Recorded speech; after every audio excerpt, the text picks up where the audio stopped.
Hello guys, welcome to my YouTube channel online info and solution. आज हम आर्यभट्ट के बारे में जो भी प्रचलित कथाएं हैं और घटना है उससे संबंधित जो भी उनकी थ्योरी है उसके बारे में हम आपको पूरी वीडियो थ्योरी बेस पर प्रोवाइड करा रहे हैं। अगर आपको वीडियो पसंद आए तो प्लीज़ इस वीडियो को इतना ज़्यादा शेयर कीजिए कि सारे लोगों तक पहुंच सके। इससे पहले हमने जो संगम कालीन है, मुगल कालीन है, हड़प्पा सभ्यता और सिंधु घाटी सभ्यता, ये 4 वीडियो प्रोवाइड करा दिए हैं जो कि हिस्ट्री से रिलेटेड काफ़ी इंपॉर्टेंट वीडियो हैं। इसके साथ साथ हमने उसके बेस पर कुछ एमसीक्यू भी करवाए हैं जो कि आपकी नॉलेज और आपके एग्जाम में काफ़ी इंपॉर्टेंट साबित होंगे। तो चलते हैं आज की थ्योरी सेशन की ओर। अगर आपने हमारे चैनल अभी तक सब्सक्राइब नहीं किया हो तो प्लीज़ इस चैनल को सब्सक्राइब कर लीजिए। चलते हैं आज के थ्योरी सेशन पर। सवाल ये उठता है कि जो सांख्यात्मक रूप से शून्य का प्रयोग है वो सर्वप्रथम कब और कैसे हुआ। इसका आंसर ये है कि भारत में शून्य पूरी तरह से 5वीं शताब्दी के दौरान विकसित हुआ था। फिर यूँ कहे कि 5वीं शताब्दी में ही पहली बार भारत में शून्य की खोज हुई थी। वास्तव में जो भारतीय उपमहाद्वीप में गणित में शून्य का स्थान बहुत ही महत्वपूर्ण रखता है। तीसरी या चौथी शताब्दी की जो बक्साली पांडुलिपि में पहली बार शून्य दिखाई दिया था। ऐसा कहा जाता है कि 1881 में एक किसान ने जो पेशेवर में रहता था जो कि अब पाकिस्तान में स्थित है, पास में जो बक्सली गांव है, इस दस्तावेज से जुड़े कुछ पार्ट खोद निकाले थे वो व्यक्ति ने। ठीक है गाइस, अगला टॉपिक है इससे जुड़ा हुआ। ये काफ़ी जटिल दस्तावेज थे क्योंकि सिर्फ दस्तावेज का एक टुकड़ा ही नहीं बल्कि इससे बहुत से टुकड़े जो कई शताब्दी पहले लिखे गए थे, जिसे हम रेडियो कार्बनिक डेटिंग या तकनीक की मदद से, जो कि आयु एक निर्धारित करने वाला कार्बनिक पदार्थ होता है, उससे कार्बन आइसोटोप की सामग्री को मापने की एक विधि होती है। इससे हमें ये पता चलता है कि जो बक्साली पांडुलिपि में कई ग्रंथ मिले थे हमें खुदाई में, वो सबसे पुराना उसमें से जो सबसे पुराना ग्रंथ था वो 224 ईसा पूर्व से लेकर 383 ईसा पूर्व का था। और जो थोड़ा नया मिला था है ना, वो 680 से लेकर 789 ईसा पूर्व था। और जो सबसे नया ग्रंथ मिला था वो 885 से लेकर 993 ईस्वी का था। इस पांडुलिपि में जो सनोवर के पेड़ के 70 पत्ते हैं, उन पत्तों में बिंदु के रूप में हमें सैकड़ों शून्य को दिखाया गया था। ठीक है गाइस, ये थोड़ा डिटेल है शून्य की खोज के बारे में। अब चलते हैं आर्यभट्ट की ओर कि आर्यभट्ट ने शून्य की खोज कब और कैसे की।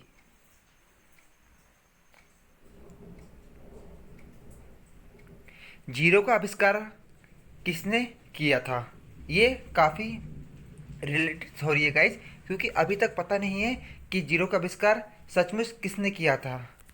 आज हम जिस तरह से जीरो का प्रयोग कर रहे हैं और हमारे पास शून्य की जो सटीक परिभाषा मौजूद है, उसके पीछे कई गणितज्ञ और वैज्ञानिक का योगदान शामिल है। लेकिन शून्य जो आविष्कारक का मुख्य श्रेय भारतीय विद्वान ब्रह्मगुप्त को जाता है। ठीक है गाइस, जो शून्य का आविष्कारक है वो उसका श्रेय जो भारतीय विद्वान है ब्रह्मगुप्त, उनको जाता है। क्यों जाता है पढ़ते हैं। क्योंकि उन्होंने ही शुरुआत में शून्य को सिद्धांतों सहित पेश किया था। आगे पढ़ते हैं गाइस। ब्रह्मगुप्त से पहले भारत के जो महान गणितज्ञ और ज्योतिषी आर्यभट्ट ने शून्य का प्रयोग किया था। ठीक है, ब्रह्मगुप्त से पहले जो गणित के महान ज्योतिषी आर्यभट्ट, इन्होंने तो शून्य का प्रयोग किया था। इसलिए कई लोग आर्यभट्ट को ही शून्य का जनक मानते हैं, लेकिन सिद्धांत न देने के कारण उन्हें शून्य का मुख्य आविष्कारक नहीं माना जाता। गाइस, ये पॉइंट याद रखिए, उन्होंने सिद्ध नहीं किया था। ठीक है, कि जीरो वास्तव में उन्होंने जीरो का आविष्कार किया नहीं किया, इसलिए उन्हें अभी वो शून्य का आविष्कारक नहीं माना जाता। लेकिन शून्य के आविष्कारक को लेकर शुरुआत में ही मतभेद रहे हैं, क्योंकि गणना काफ़ी पहले से की जा रही है, लेकिन बिना शून्य के ये असंभव प्रतीत होता है। क्योंकि गणना पहले से की जा रही थी कि जैसे रावण के 10 सिर हैं, पांडवों के 5 भाई हैं या कौरवों के 100 ब्रदर हैं, ये सारी चीज़ें पहले से की जा रही थी, बट बिना शून्य के ये संभव ही नहीं हो सकता। अब इस ग्रंथ से पता चलता है कि शून्य की खोज कब और किसने की थी। तो चलते हैं आगे की ओर कि आगे क्या है। पर ऐसा नहीं है, पहले भी लोग शून्य को विभिन्न प्रकार से बिना किसी सिद्धांतों के उपयोग करते थे और इसका कोई प्रतीक भी नहीं था। ब्रह्मगुप्त ने इसे प्रतीक और सिद्धांतों के साथ ही पेश किया था और गणितज्ञ व ज्योतिषी आर्यभट्ट ने इसका उपयोग किया था। ठीक है गाइस, जो ब्रह्मगुप्त थे उन्होंने शून्य को प्रतीकों और सिद्धांतों के साथ पेश किया था और जो आर्यभट्ट जी हैं उन्होंने इसका प्रयोग और पूरी दुनिया को इसकी वास्तविकता बताई थी। तो कुछ लोग मानते हैं कि आर्यभट्ट ने ही शून्य का आविष्कार किया था, पर वास्तव में ब्रह्मगुप्त जी ने शून्य का आविष्कार पहले ही कर दिया था। ये ग्रंथों में देखिए शून्य का प्रयोग किया गया है। आगे पढ़ते हैं। पर ऐसा नहीं है, पहले भी लोग शून्य को विभिन्न प्रकार से बिना किसी सिद्धांतों के उपयोग करते थे और उसका कोई प्रतीक भी नहीं था। ब्रह्मगुप्त ने इसे प्रतीक और सिद्धांतों के साथ पेश किया था। ठीक है गाइस, आगे पढ़ते हैं अब।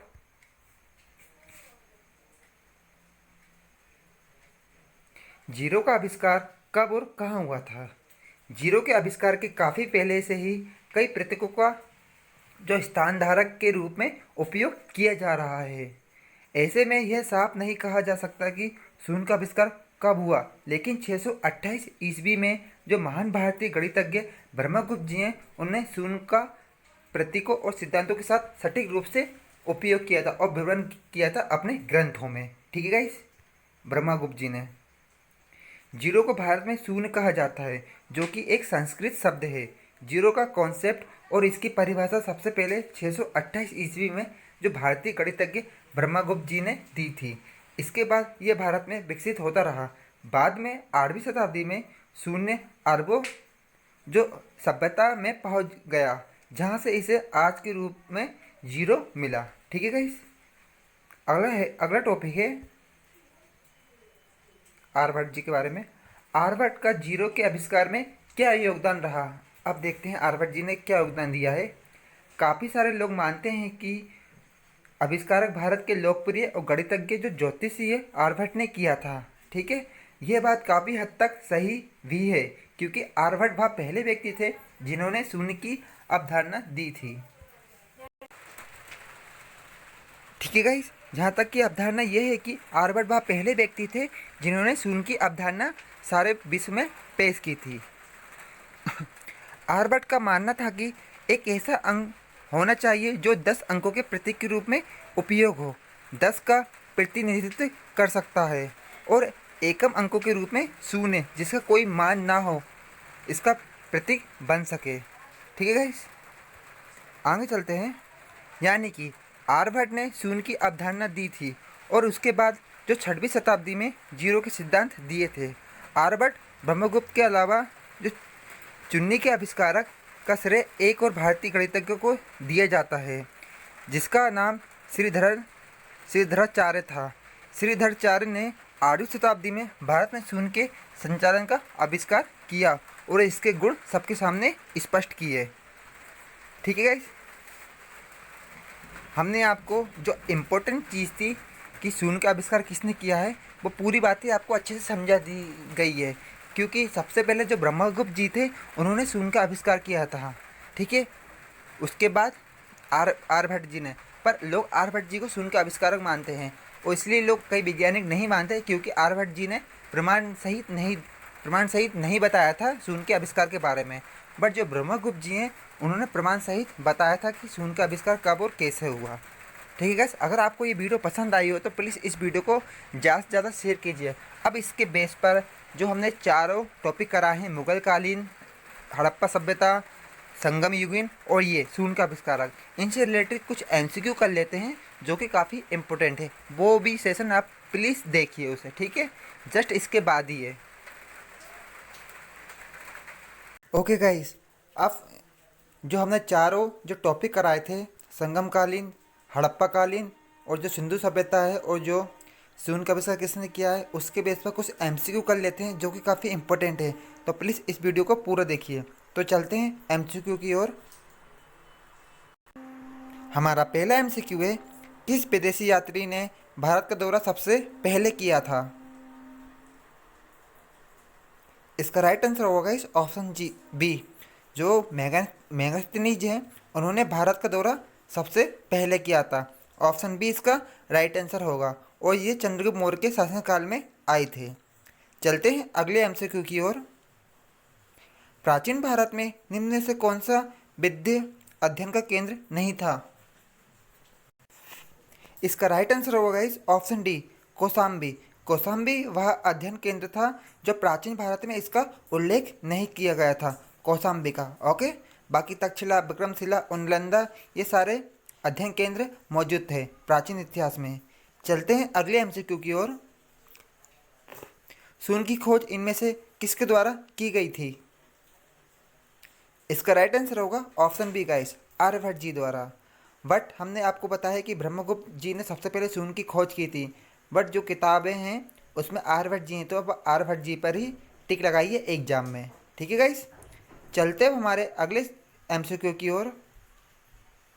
जो महापाषाण संस्कृति है 1500 ईसा पूर्व से लेकर 1000 ईसा पूर्व तक हमें दक्षिणी भारत के उस ऐतिहासिक युग से परिचित कराती है जहाँ महापाषाण काल में उपयोग में लाए जाते थे। इनमें से क्या उपयोग में लाए जाते थे महापाषाण काल में?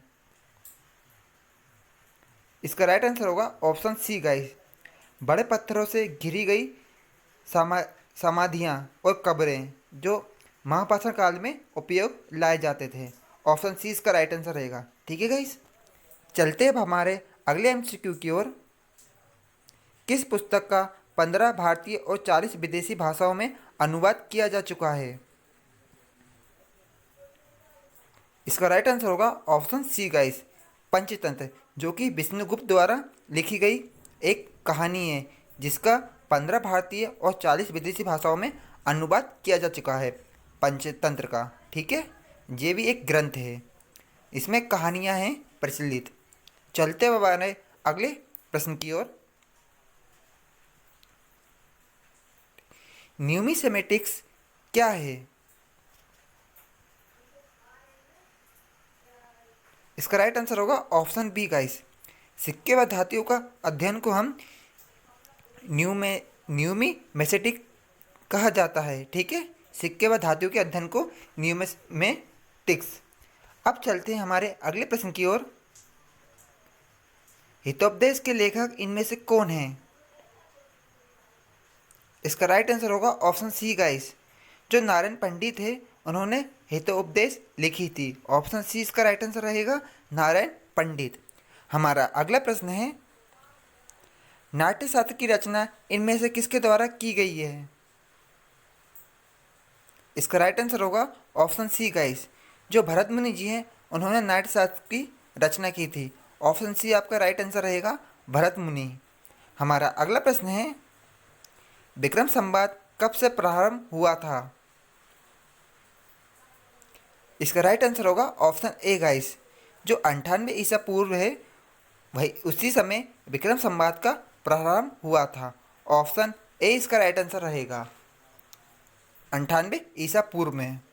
हमारा अगला प्रश्न है, अंकुर वाट इनमें से कहाँ पर स्थित है? इसका राइट आंसर रहेगा ऑप्शन डी गाइस, कम्बोडिया। जो कम्बोडिया देश है वहाँ पर अंकुर वाट या कहें कि अंकुर वाट का मंदिर कम्बोडिया में स्थित है। ऑप्शन डी इसका राइट आंसर रहेगा, कम्बोडिया। हमारा अगला प्रश्न है, पूरा पाषाण काल में आदि मानव के मनोरंजन के साधन इनमें से कौन थे? इसका राइट आंसर होगा ऑप्शन ए गाइस, शिकार करना। जो पूरा पाषाण काल में आदि मानव के मनोरंजन का कार्य शिकार करना हुआ करता था। ये शिकार के साथ साथ अपनी जो खाने की चीज़ें हैं वह भी उपलब्ध करा देते थे मनोरंजन के साथ साथ। ठीक है, शिकार करना। हमारा अगला प्रश्न है, निम्नलिखित में से किसकी जो चाल्कोलिथिक एज कहा जाता है?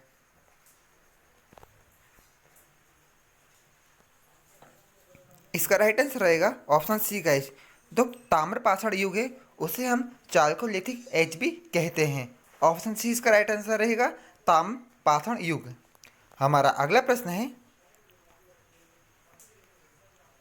स्वप्रभाष बद्धता के लेखक इनमें से कौन है? इसका राइट आंसर रहेगा गाइस, ऑप्शन बी, भास। भास द्वारा जो स्वप्रभाष बद्धता है वह लिखी गई है। ऑप्शन बी इसका करेक्ट आंसर रहेगा। हमारा 14 नंबर का प्रश्न है, नालंदा विश्वविद्यालय किस लिए विश्व प्रसिद्ध था? इसका राइट आंसर रहेगा ऑप्शन सी गाइस, बौद्ध धर्म दर्शन।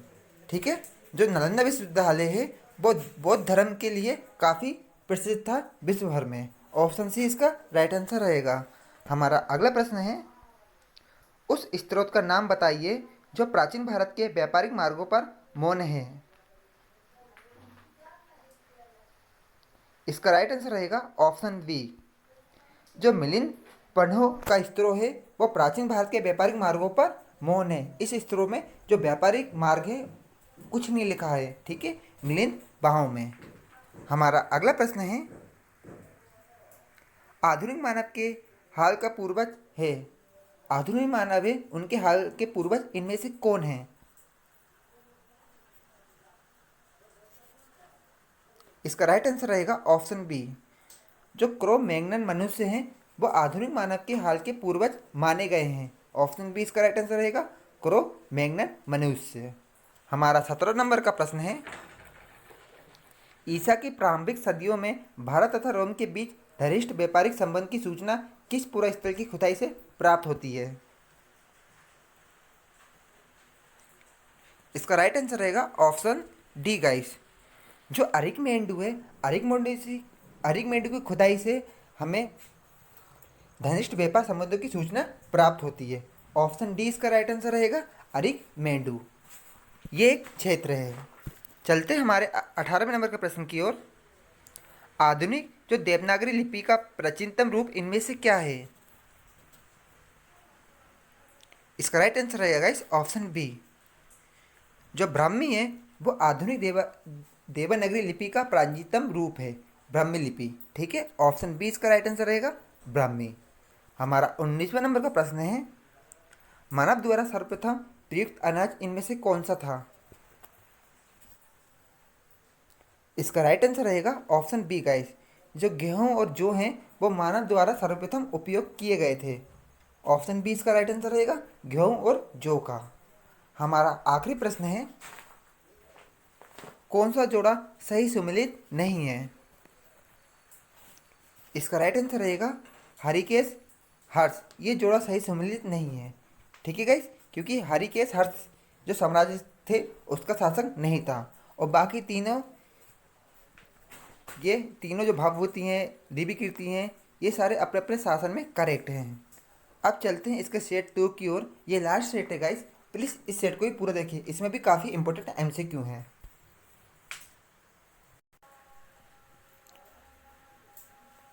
गाइस ये सेट 2 है। ठीक है, इसमें भी कुछ इंपॉर्टेंट एमसीक्यू हैं, ये भी कर लेते हैं। काव्य शैली का जो प्राचीनतम नमूना है किसके अभिलेख में मिलता है? इसका राइट आंसर रहेगा गाइस ऑप्शन ए, जो रुद्रदमन का अभिलेख है उसमें जो प्राचीनतम नमूना है काव्य शैली का वो हमें देखने को मिलता है। ऑप्शन ए रुद्रदमन के अभिलेख में है। चलते हैं अगले प्रश्न की ओर। निम्नलिखित में से कौन सा बंदरगाह पौंड के नाम से दी पेरिस ऑफ दी इरिनिचिस सी लाल सागर का भ्रमण के अज्ञात नाम से लेखक को ज्ञात था? इसका राइट आंसर रहेगा इस ऑप्शन ए, जो अरिका मेंडू है वह बंदरगाह पोर्ट के नाम से जो दी पेरिस ऑफ दी इरिनिची सी लाल सागर का भ्रमण इसके नाम से विख्यात था, अरिका मेंडू। चलते हैं हमारे अगले प्रश्न की ओर। जो ताम्रपाषाण काल में महाराष्ट्र के लोग मृतकों के घर के फर्श के नीचे किस तरह रखकर दफनाते थे?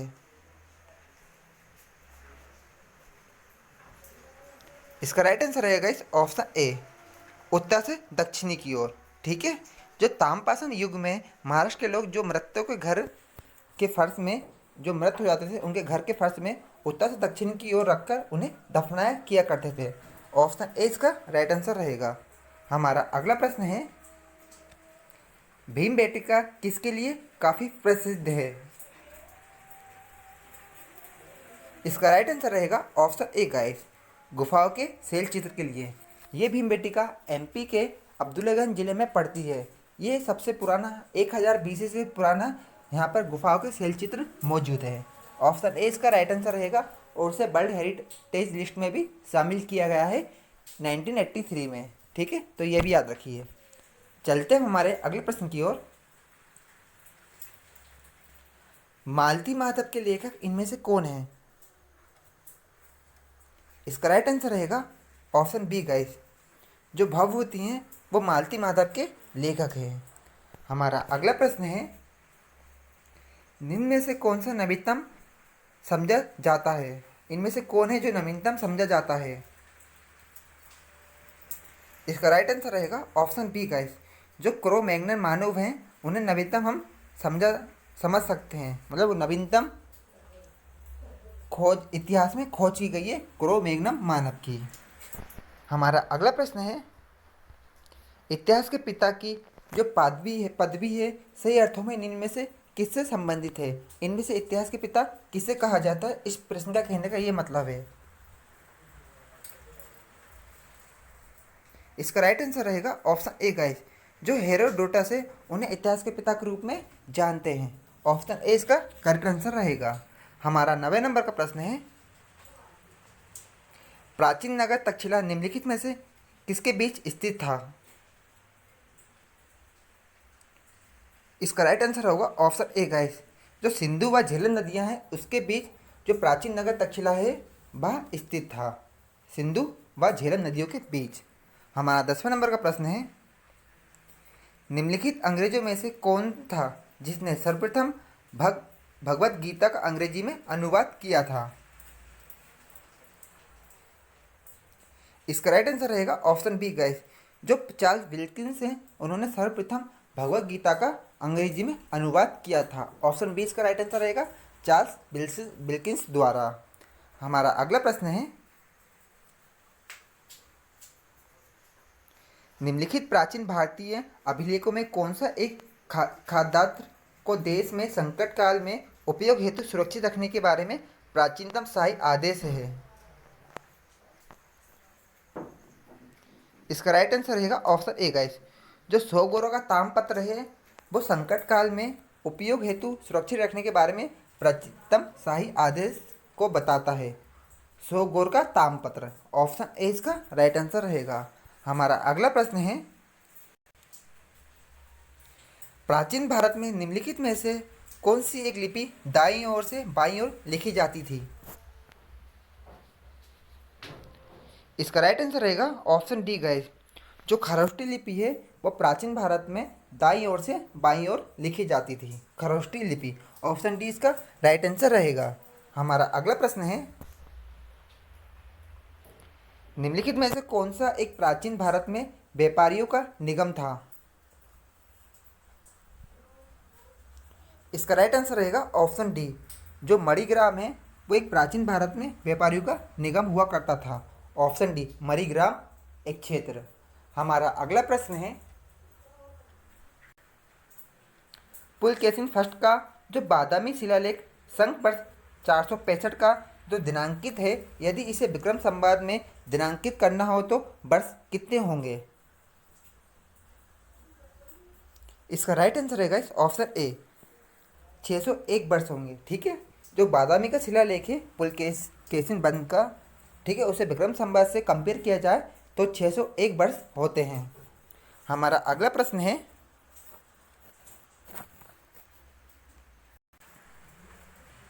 मुद्रा राक्षस नामक पुस्तक के लेखक इनमें से कौन है? इसका राइट आंसर रहेगा option A guys, Vishakh Datta है जिन्होंने मुद्रा राक्षस लिखी थी। और इस पुस्तक में मौर्य वंश के बारे में और संगम वंश के बारे में काफ़ी कुछ विवरण दिया गया है। ठीक है, मुद्रा राक्षस ग्रंथ में, जिसे विशाख दत्त द्वारा लिखी गई थी। हमारा अगला प्रश्न है, बौद्ध, जैन एवं ब्राह्मण धर्मों में कौन सी धारणा एक जैसी है? इसका राइट आंसर रहेगा ऑप्शन ए गाइस, जो कर्मवाद का सिद्धांत है वो बौद्ध, जैन एवं ब्राह्मण धर्मों में एक ही धारणा दी गई है। ठीक है, कर्मवाद का सिद्धांत। हमारा लास्ट प्रश्न है, बिहार महान धार्मिक केंद्र कहाँ पर किसके लिए प्रसिद्ध है? इसका राइट आंसर रहेगा ऑप्शन डी गाइस, इन सभी के लिए प्रसिद्ध है। सिखों के लिए, जैनों के लिए और बौद्धों के लिए बिहार महान केंद्र प्रसिद्ध है। ओके गाइस, हमने आपको जो इम्पोर्टेंट एमसीक्यू थे इन चारों जो टॉपिक से रिलेटेड वो आपको पूरे करवा दिए गए हैं। अगर आपको वीडियो प्लीज़ पसंद आए तो इस वीडियो को ज़्यादा से ज़्यादा शेयर करके हमारे चैनल को सब्सक्राइब कर दीजिए। ये हमारा न्यू चैनल है गाइस, प्लीज़ सपोर्ट कीजिए। Okay, love you all.